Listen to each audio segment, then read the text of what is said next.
Medicaid users are urging state lawmakers not to cut a key part of the program. But lawmakers say that they're worried that Indiana's Medicaid program is in its current form is not financially sustainable. As News 8's government reporter Garrett Berquist shows us how the bill already has some big changes in the works.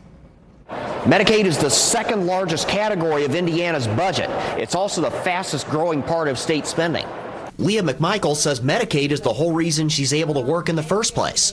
Doing contract work in sectors of education, agriculture, and community development, and barely making rent, it was really good to not have to worry about the availability of health care as I was serving my community in that way.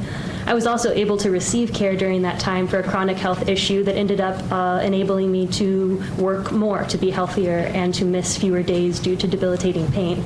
The bill targets the Healthy Indiana Plan, which is for able-bodied adults without children. You would have to work, volunteer, or take part in a work program for at least 20 hours per week. There are several exceptions, including for parents with children under age 6 and people receiving unemployment benefits. The bill originally capped the number of program users at 500,000.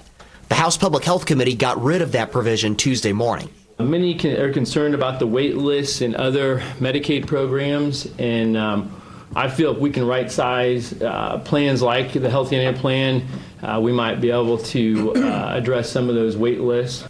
More than 700,000 people now use the Healthy Indiana Plan, up from 390,000 just before the COVID-19 pandemic. Mishler says if expenses keep growing at their current rate, Medicaid will overtake K-12 education as Indiana's largest budget item.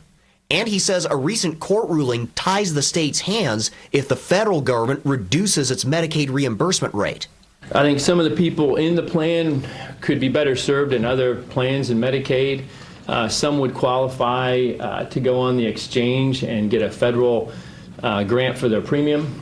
But McMichael says the work requirement could be harder to prove than it sounds, especially since the state Medicaid agency would have to do compliance checks quarterly rather than once a year. Even when I followed the process to a T, not all things didn't always go through. I was sometimes credited with continued earnings from jobs that I no longer had. It was a very messy process. The bill also prohibits advertising Medicaid services. Committee Chair Brad Barrett says lawmakers are working on an amendment to exempt public service announcements and similar programming. The bill passed the House Public Health Committee, but because it deals with a budget issue, it has to go to House Ways and Means next before it can go to the full House floor. Barrett says further changes are possible in that committee. At the State House, I'm Garrett Berquist for Wish TV, wishtv.com, or follow us on Facebook for updates.